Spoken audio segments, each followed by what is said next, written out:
आज का टॉपिक रहेगा linear equations. Part number 1, concept and types of problem on linear equations. Introduction. Linear equations are basic algebraic equations that represent straight lines. They involve variables raised to the power of 1. Solving them means finding the values of the variables that satisfy the equation. Linear equations are essential in algebra, graphing, and real-world problem solving. They are commonly tested in various exams to assess candidates' algebraic skills and ability to interpret solutions. Linear equation क्या होती है? जिसमें power कितनी होती है? 1 होती है। जैसे कि x + 1 = 0, ये आप लोगों की एक लीनियर इक्वेशन है। लीनियर इक्वेशन को हम लोग ग्राफ पर भी रिप्रेजेंट करते हैं, ठीक है, और बहुत सारे एग्जाम में इनकी ज़रूरत पड़ती है। Concept use in linear equation. First है आपका वेरिएबल्स, सेकंड है आपका कोफिशिएंट्स, थर्ड है आपका कॉन्स्टेंट्स, फोर्थ है आपका लीनियर टर्म्स, फिफ्थ है आपका लीनियर इक्वेशंस। तो पहले को देख लेते हैं कि वेरिएबल्स क्या होता है। तो these are unknown values represented by letters like x, y और z इन एन इक्वेशन। जो एक अननोन वैल्यू होती है उन्हें x, y, z की फॉर्म में मानकर एक इक्वेशन बना लेते हैं। कोफिशिएंट क्या होता है कि these are the numerical constant multiplying the variable in an equation. यानी कि कोई न्यूमेरिकल कांस्टेंट है और उसमें हम लोग क्या करते हैं, वेरिएबल से मल्टीप्लाई कर देंगे तो आपका कोफिशिएंट बन जाता है, ठीक है। और थर्ड है आप लोगों का यहाँ पर constants. These are fix numerical values in an equation, ठीक है ना, यानी कि किसी भी इक्वेशन में फिक्स न्यूमेरिकल वैल्यू होती है। फोर्थ है आपका linear terms. These are terms that contains variable raise to the power of 1। यानी कि क्या होता है, यहाँ पर वेरिएबल की पावर ओनली 1 होती है लीनियर इक्वेशन में, वही आपकी लीनियर इक्वेशन कहलाती है। अगर पावर 2 हो जाएगी तो क्वाड्रेटिक इक्वेशन बन जाएगी। फिफ्थ है आपका linear equations. These are equations that can be written in the form of ax + b = 0। ये होती है linear equation. Where a and b are constants, जहाँ पर a और b दोनों ही कॉन्स्टेंट है। Formulas use in linear equation. कौन कौन से फॉर्मूले लीनियर इक्वेशन में यूज हो गए उन सबको एक एक करके देख लेते हैं। फर्स्ट है स्लोप इंटरसेप्ट फॉर्म, सेकंड है पॉइंट स्लोप फॉर्म, थर्ड है आपका स्लोप फॉर्मूला, फोर्थ है आपका डिस्टेंस फॉर्मूला, फिफ्थ है आपका पैरेलल लाइंस, सिक्स्थ है आपका परपेंडिकुलर लाइंस। फर्स्ट देख लेते हैं स्लोप इंटरसेप्ट फॉर्म। तो y = mx + b, जहाँ पर m तो आपका स्लोप है और b is the y intercept है, यानी कि y पे जो कट हो रहा है b is the intercept on y है। ये आप लोगों का स्लोप का फॉर्मूला होता है। सेकंड को देखते हैं पॉइंट स्लोप फॉर्म। तो y - y1 = m × x - x1, जहाँ पर x1 y1 is a point on line and m is the slope. x1 y1 line पर बिंदु है, रेखा पर बिंदु है, और m यहाँ पर क्या है, स्लोप। स्लोप को बोलते हैं प्रवणता, ठीक है ना। आगे देखते हैं। थर्ड है आप लोगों का स्लोप फॉर्मूला। स्लोप फॉर्मूला क्या होता है, अगर आप लोगों वैल्यू कोफिशिएंट दे रखे, यानी कि कोऑर्डिनेट आपको दे रखे, तो m = होता है y2 - y1 / x2 - x1। x1 y1 और x2 y2 are 2 points on the line. Fourth है आपका डिस्टेंस फॉर्मूला। तो distance formula d = square root के अंदर x2 - x1 का होल स्क्वायर + y2 - y1 का whole square. Where x1 y1 and x2 y2 are 2 points on a line. Fifth है आप लोगों का parallel lines. 2 lines are parallel if their slopes are equal. अगर दो लाइन के slopes equal है तो दोनों लाइन क्या हो जाएगी, एक दूसरे के पैरेलल। जबकि परपेंडिकुलर लाइंस क्या होती है, जब दो लाइन के स्लोप का प्रोडक्ट -1 होता है। 2 lines are perpendicular if the product of their slope is -1। अगर मैं ये कह दूं कि एक लाइन का स्लोप m1 है और दूसरे का m2 है, और दोनों के स्लोप अगर आपस में बराबर है, यानी कि m1 m2 एक दूसरे के बराबर है, तो लाइन हो जाएगी आपकी पैरेलल। अगर m1 इंटू m2 का प्रोडक्ट -1 है तो लाइन हो जाएगी आप लोगों की परपेंडिकुलर। m1 क्या है यहाँ पर, पहली लाइन की प्रवणता, और m2 क्या है, दूसरी लाइन की प्रवणता, जिसको स्लोप बोलते हैं। ठीक है, आगे बढ़ते हैं।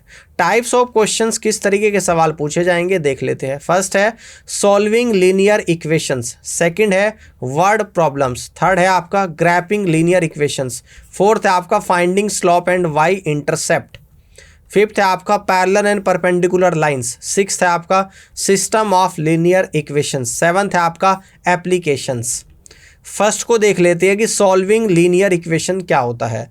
Questions where you need to find the value of the variable X और Y in a given linear equation.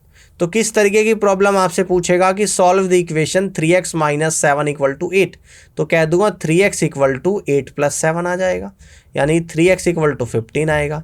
तो x बराबर आप लोग यहाँ पर 5 निकल कर आ जाएगा। तो यही इस क्वेश्चन का आंसर बनेगा। आगे देखते हैं सेकंड, यानी कि word problems. Questions where you need to set up and solve linear equations based on real life scenarios. Problem को समझते हैं कि the sum of two conjugative even number is 46, find number. तो टू कॉन्जिगेटिव इवन नंबर, एक को x मान लेता हूँ, दूसरे को x + 2 मान लेता हूँ। ठीक है ना, इन दोनों का सम x + x + 2 = 46 है। तो 2x = 46 - 2 यानी 44 है। तो x बराबर कितना आ गया, 22 आ गया। तो एक नंबर तो यहाँ पर आ गया आपका 22 और दूसरा नंबर आ गया आप लोगों का 24। तो यही क्या हो गया, आपके लगातार सम संख्याएं होगी, लगातार सम संख्याएं 22 और 24 क्या हो जाएगी, 22 और 24 हो जाएगा, 22 और 24 हो जाएगा। थर्ड है आपका graphing linear equations. Questions where you need to graph a given linear equation on the coordinate plane. Problem को समझते हैं। Graph the equation y = 2x - 4, y = 2x - 4। तो इसका हम लोग कंपेयर करेंगे y = mx + c से, जहाँ पर इसकी स्लोप निकल कर आएगी m = 2 निकल कर आएगा। यहाँ पर क्या निकल कर आया, आप लोगों की स्लोप निकल कर आई है कि m = 2 आप लोगों का यहाँ पर निकल कर आया है। ये बात समझ में आ गई है। देखो ध्यान से आप लोगों को समझना है। देखो y = mx + b, b की जगह मैंने c मान लिया, वो एक ही बात है, c भी ले सकते हो। जहाँ पर m आप लोगों का 2 निकल कर आया है, जहाँ पर m आप लोगों का क्या निकल कर आया है, 2 निकल कर आया है। और y पर क्या क्या आप लोगों का निकल कर आ जाएगा, देखिएगा ध्यान से।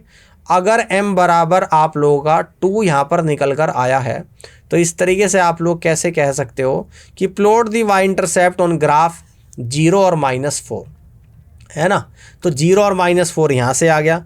अब कह रहे हैं कि use this slope to find the next point since this slope is 2, it means for every 1 unit move right we move 2 units up, so from 0 - 4 move right 1 and up to 2 unit to get the next point 1 और -2।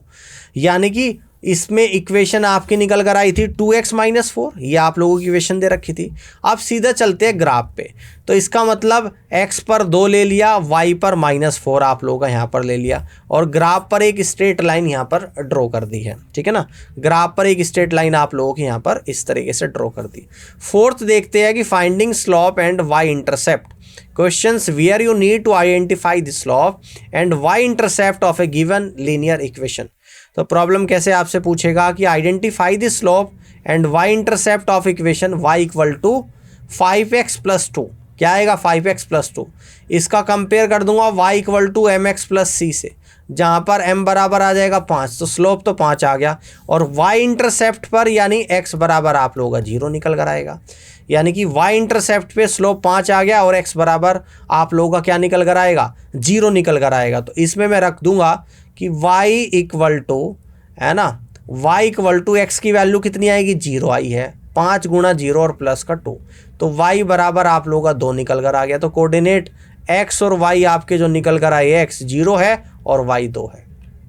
ठीक है ना, y intercept पर क्या निकल कर आएगा, 2 निकल कर आएगा। ठीक है ना, समझ में आ गई बात, इस तरीके से कर लोगे। फिफ्थ है आप लोगों का पैरेलल एंड परपेंडिकुलर लाइंस।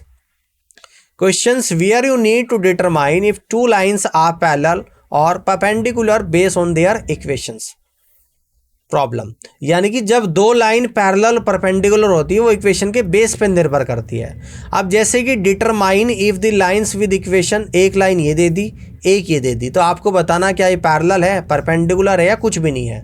तो आपको ये पता है कि जब पैरेलल होती है तो दोनों लाइन, यानी कि पहली की स्लोप f1 और दूसरे की m2 मान लूँ, तो दोनों की स्लोप आपस में बराबर होगी। और परपेंडिकुलर में m1 into m2 equal to -1, यानी कि दोनों इक्वेशन की स्लोप का प्रोडक्ट -1 बनेगा। ये ध्यान रखना है, पहली इक्वेशन की स्लोप को m1 माना है, दूसरे की स्लोप को m2 माना है। अब देखो फर्स्ट इक्वेशन दे रखी है आप लोगों की 3x + 2y इक्वल टू 10, तो इसको मैं लिखूंगा y equal to mx + c की फॉर्म में इसको मैं लिखने का प्रयास करूंगा, यानी कि 2y इक्वल टू -3x + 10, यानी कि y इक्वल टू -3/2 x + 10 निकल कर आ गया, है ना। तो इसका कंपैरिजन करूंगा मैं किससे, y equal to m1x + c से करूंगा इससे कंपैरिजन, तो m1 आप लोगों का निकल कर आया -3/2, ठीक है ना। अब देखो दूसरी इक्वेशन मैं यहाँ पे लूंगा जो कि दे रखी है 6x - 4y इक्वल टू 15, इसको भी इस फॉर्म में लिख दूंगा, यानी कि -4y इक्वल टू -6x + 15, यानी कि y इक्वल टू -6/-4x + 15/-4, यानी यहाँ पे हम लोग क्या लिखेंगे इस तरीके से, है ना, इसको भी यहाँ पे 2 लिखा जाएगा, ठीक है ना, इस तरीके से। तो माइनस से माइनस, 2 से 3 बार, 2 से 2 बार, यानी कि y बराबर 3/2x आएगा और माइनस का 15/4 आएगा। तो इसका कंपेयर करूँगा y equal to m2x + c से, जहाँ से m2 निकल कर आएगा 3/2। अब देखो m1 -3/2, m2 -3/2, एक जगह m1 -3/2, m2 +3/2। अब यहाँ पे कैसे निकल कर आ रहा, अगर मैं यहाँ पे निकालूं m1 इंटू m2, तो आप कहोगे 3/2 इंटू माइनस का 3/2, तो यानी निकल कर कितना आ गया, -1 आ गया। ये कहाँ पर आ रहा है, परपेंडिकुलर में। तो मुझे कंडीशन पता है कि जब दो इक्वेशन एक दूसरे के परपेंडिकुलर होती है तो दोनों इक्वेशन की स्लोप का प्रोडक्ट -1 बनता है। तो दैट मीन्स ये दोनों इक्वेशन जो है एक दूसरे पे परपेंडिकुलर है। ऑल राइट, क्लियर होगी बात, यहाँ पे समझ में आ गया। तो द लाइन्स आर परपेंडिकुलर, मैंने आप लोगों को समझा दिया पूरा। System of linear equations, questions where you need to solve a system of 2 और मोर लीनियर इक्वेशंस, यानी कि जब 2 या 2 से ज़्यादा लीनियर इक्वेशन को सॉल्व करते हैं उसको कहते हैं सिस्टम ऑफ लीनियर इक्वेशंस। जैसे कि solve the system of equation, ये 2 इक्वेशन दे दी, सॉल्व करना है। ये फर्स्ट है और ये सेकेंड है।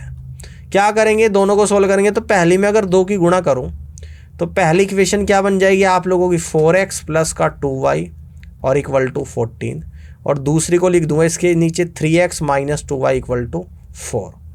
दोनों को जोड़ दूंगा, तो दोनों को अगर ऐड मैं करूंगा यहाँ पर तो इससे ये कटेगा, 7x इक्वल टू 18 आ जाएगा, x बराबर 18/7 आप लोगों का निकल कर आएगा। अब इस वाली इक्वेशन से x की वैल्यू रख दूंगा 3 × 18/7 और -2y इक्वल टू 4, यानी कि आपका जो निकल कर आएगा 18 × 54/7 -4 और इक्वल टू 2y, यानी कि 2y इक्वल टू 7 × 28, 54 - 28/7, तो 2y इक्वल टू 14 में से 8 गया 6, 4 में से 2 गया 2, 26/7, 2 से 26 13 बार चले जाएगा, y बराबर 13/7 आप लोगों का निकल कर आ गया। तो x आप लोगों का कितना निकल कर आया, 18/7, और y निकल कर आया 13/7। तो यही इस क्वेश्चन का आंसर आएगा, x 18/7 और y 13/7। ठीक है, कर लोगे। 7वां है आप लोगों का एप्लीकेशंस, इसको देखते हैं। Questions where you need to use linear equation to solve real world problems related to distance, time, speed etcetera. Problem किस तरीके की पूछी जाएगी, train travels at a speed of 80 km/h, how long will it take the train to travel a distance of 240 kilometre.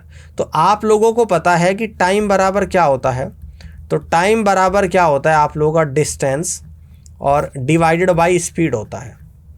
Distance 240 kilometre है, speed आप लोगों की 80 km/h है, 80 किलोमीटर से 240 3 बार चलेगा, तो टाइम निकल कर आ गया आप लोगों का 3 आवर। ठीक है ना, तो टाइम निकल कर आया आप लोगों का 3 आवर। उम्मीद करता हूँ कि सारी थ्योरी और कॉन्सेप्ट आपको समझ में आए होंगे। लीनियर इक्वेशन में यही थ्योरी और कॉन्सेप्ट है, और इस पूरी क्लास को देखने के लिए आप सभी का बहुत बहुत धन्यवाद।